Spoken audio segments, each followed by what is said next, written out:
I realized something uncomfortable. I wasn't really managing money. I was just storing it. My money was sitting in a bank account, and my child's money was mostly just cash. These are not huge amounts of money, but I still felt something when I saw it all together.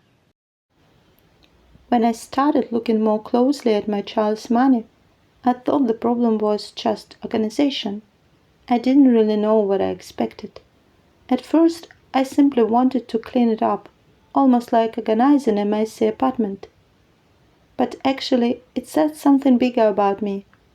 I realized I had never really managed money properly, neither his nor my own. So maybe this chaos wasn't surprising after all. Almost everything was just sitting there untouched. No system, no decisions.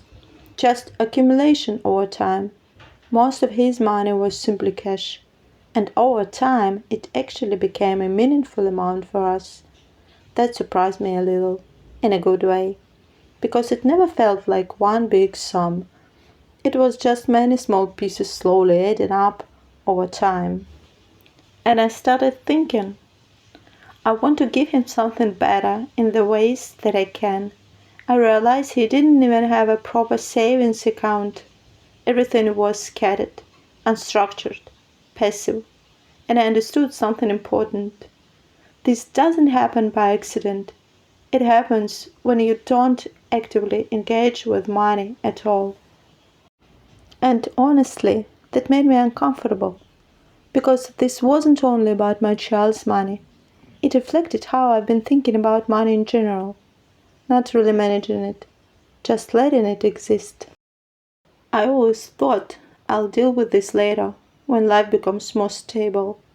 And honestly, there were periods in my life when saving money wasn't even possible. But I realized something. Later never really comes unless you start, even with something very small. So this wasn't just about checking my child's finances. It was about looking honestly at my own habits. And I think this is where the real change begins.